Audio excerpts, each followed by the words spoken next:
James Carville knew how to win, and he blamed the Democratic losses this November 2nd on stupid wokeness, to which AOC fired back that wokeness is a term almost exclusively used by older people these days. So that should tell you all you need to know. What?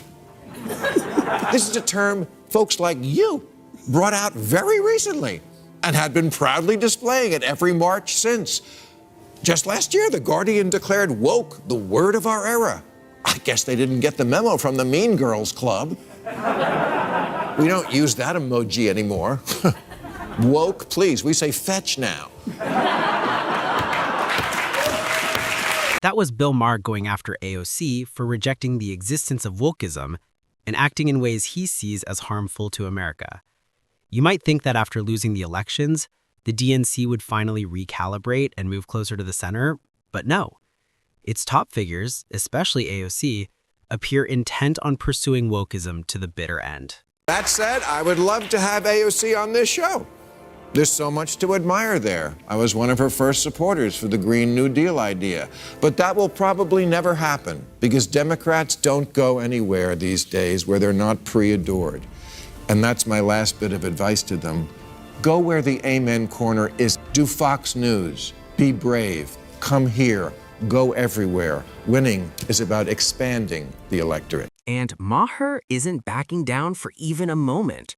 Welcome to today's video, where Maher completely dismantles AOC's woke arguments. Buckle up, folks. This one's gonna be fiery. A great strategy, never missing an opportunity to remind voters how lame and clueless and hopelessly uncool they are, especially since those are the ones who actually vote. But okay, fine. What word would you like us to use for the plainly insane excesses of the left that are not liberalism, but something completely different? Because you can't have that word liberal from us and think it should cover things like canceling Lincoln and teaching third graders their oppressors. That's all your new thing. Now, this is where things get interesting. AOC isn't really concerned about being woke. She's concerned about being labeled woke. It's the political version of saying, I agree with everything this ideology stands for, just don't say the name out loud. In other words, even while trying to minimize wokeness, AOC somehow remains unmistakably, transparently woke. And that's exactly what Maher is pointing out. He's not just criticizing AOC over wording or semantics. He's taking aim at her broader circle of self-anointed woke revolutionaries who insist they're merely progressives, even as their policies have strayed far from traditional liberal values. Maher's argument is straightforward. Liberalism once stood for open debate, common sense, and actually listening to the public. Now, because of AOC and her ideological allies, it's morphing into a hyper-moralized, hypersensitive crusade that barely resembles the liberalism it claims to uphold. A more pertinent question to ask about the word woke might be, why in such a short time has it gone from a rallying cry to a pejorative? If the word only made you think of rational, deserved causes like teaching a less whitewashed version of American history, AOC would still want to own it. But it's a joke because it makes you think of people who wake up offended and take orders from Twitter, and their oversensitivity has grown tiresome. That said, figures like AOC and Bernie Sanders don't embody liberal values at all, at least not the traditional kind that emphasize free speech, open discussion, and practical problem solving. Ironically, they don't even reflect the original meaning of woke, which once meant being aware of genuine, concrete social injustices. Over time, the term has been distorted, expanded, and repurposed to describe a set of extreme ideas that most everyday people can't relate to. What began as a call for awareness has turned into a cultural performance where the focus isn't justice, but catering to a small group that seems permanently offended by everything. Rather than crafting policies that actually help working-class Americans, the movement fixates on policing language, fighting niche ideological battles, and enforcing purity tests no one asked for. And this, Maher argues, is exactly why the modern woke agenda feels so detached from both real liberalism and real people. I would love to have AOC on this show. There's so much to admire there. I was one of her first supporters for the Green New Deal idea. But that will probably never happen because Democrats don't go anywhere these days where they're not pre-adored. And that's my last bit of advice to them. Go where the amen corner isn't. Do Fox News. Be brave. Come here. Go everywhere. Winning is about expanding. For anyone who's followed this channel closely over the past few months, you'll know this isn't the first time Maher has dared Democrats to come on his show. He's all but rolled out the red carpet, extending invitations, making public appeals, and they still refuse to show up. And the reason couldn't be more obvious. They know Maher won't flatter them or allow their talking points to go unchallenged. Yes, he's a Democrat, but he's the kind who still values hard questions, genuine debate, and calling out nonsense when he sees it. That alone makes him toxic to today's overly sensitive, tightly managed political class. They understand that sitting across from Maher means being pressed on inconsistencies, having rhetorical contradictions exposed, and quite possibly watching their woke narratives unravel on national television. So instead, they steer clear, because facing Maher means facing reality. All the goodies Joe Manchin will allow. And it doesn't seem to buy their love. Why?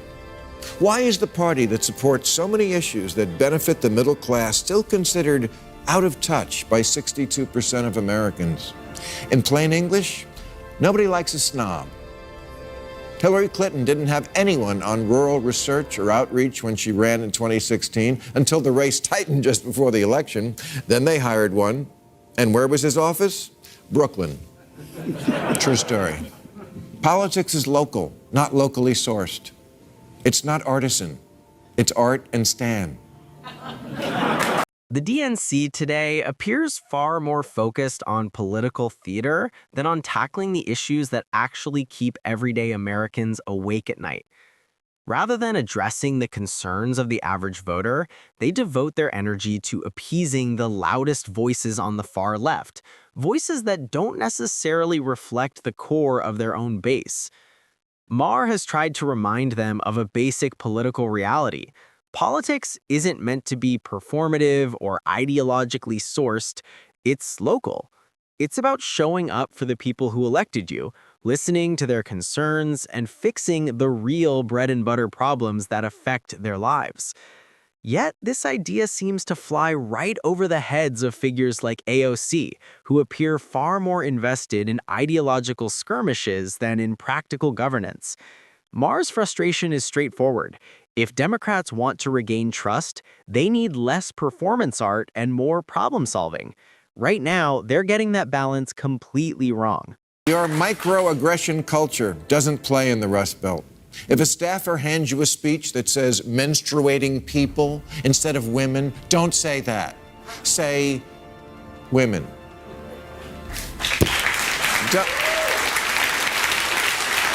Don't put anyone fresh out of college in charge of the campaign. They've been given participation trophies their whole life. They don't know how to win. Maher goes on to methodically break down the woke miscalculations that, in his view, played a major role in the DNC's election losses, and he doesn't soften the message at all. He points out how the party nearly tried to erase the concept of womanhood, replacing a word that's existed for millennia with awkward clinical terms like menstruating people or birthing people, as if ordinary Americans were expected to accept that as normal. Then he takes aim at the fixation on radicalized education culture. Rather than teaching resilience, standards, and real achievement, the system began handing out participation trophies like candy. No effort demanded, no excellence rewarded. The underlying message was clear: just showing up made you a winner. Maher argues this mindset eventually spilled over into politics, activism, and even the workplace. On that note, he highlights another fundamental problem: people being hired not because they were the best qualified, but because they checked the right demographic box. Merit was pushed aside in favor of identity, and voters noticed. According to Maher, these aren't small mistakes. They're blatant examples of ideological overreach, and exactly why the DNC lost its grip on reality and ultimately on the voters. I know every fiber of your being tells you the people you really want to reach are Guatemalan teenagers and bloggers in Gaza, but they can't vote. To a lot of folks in America, you come across as the cares about everybody but me party. And it doesn't have to be that way. You can find ways to stand up for these folks without being David Duke. This month, when the Democrats finally passed their big trillion-dollar bill to rebuild our roads and bridges, 6 Democrats voted no because it didn't go far enough to address climate change, which I'm sure is true. What does? But this was free money from the federal government that would actually improve their constituents' lives. I can see a voter saying, you know, squad, I agree with you on climate change. But as long as it is happening, we also need money for getting the Democrats increasingly appear more concerned with people abroad than with citizens living in their own neighborhoods. They'll passionately march for Gaza, organize emotional campaigns for teenagers in Guatemala, and circulate heartfelt petitions for communities in Afghanistan. But when it comes to issues that directly impact American families, jobs, safety, housing, and the cost of living, they hesitate, stall, or get bogged down in ideological arguments. Maher highlights one particularly striking example, a massive funding package they rejected simply because it didn't include climate change provisions. Rather than accept the money to address urgent, real-world problems their constituents were facing, crumbling infrastructure, overwhelmed cities, struggling households, they scrapped the entire deal. It's as if hardship at home can be put on hold while global symbolism take priority. Maher's argument is blunt but reasonable. They could have accepted the funding, addressed the immediate crises first, and then pushed for a separate climate-focused bill later. That's how practical politics works. But today's Democrats are so obsessed with ideological purity that they'd rather see Americans struggle than compromise even slightly. And voters clearly notice. A difficult issue for the Democrats to lose on, but they're trying.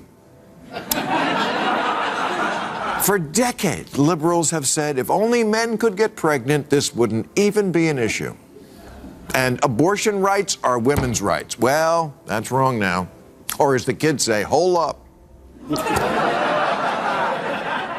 When the wokey end of the progressive spectrum talks about abortion now, they shy away from that word, women, and prefer terms like birthing people or people who menstruate, because somewhere there's a trans man who's pregnant, and I say good for him, and I'll be looking for his story somewhere in a future issue. The woke ideological surge arguably reached its peak when parts of the far left seriously asserted that men could get pregnant, a claim so divorced from biological reality that many people weren't sure whether to laugh or feel alarmed. To reinforce this newly coined belief, they even rolled out a pregnant man emoji, as if a playful digital symbol could undo thousands of years of scientific understanding. It was ideology at its most theatrical. Unsurprisingly, the public responded with confusion, disbelief, and plenty of raised eyebrows.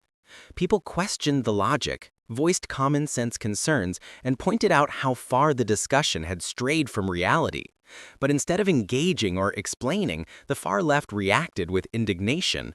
Anyone who dared to question the claim, even respectfully, was swiftly branded intolerant, hateful, or bigoted. Debate wasn't welcome. Obedience was. Dissent was no longer seen as disagreement, but as a cancel-worthy offense. You were expected to accept the narrative without question or risk being labeled an enemy of progress. At that point, it became clear this was no longer about inclusion or justice. It had turned into ideological enforcement with ever-shifting rules of woke correctness that the average person simply couldn't keep up with. 85% Latino congressional district on the border with Mexico, which had always voted heavily Democratic, flipped to the red team.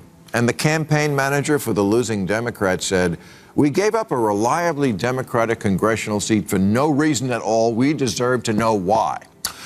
Well, aside from your terrible attitude, I'm going to tell you why. Because these voters stopped seeing your candidate as their lawyer. That's why. Their message to you was, I'm an American now. I'm here.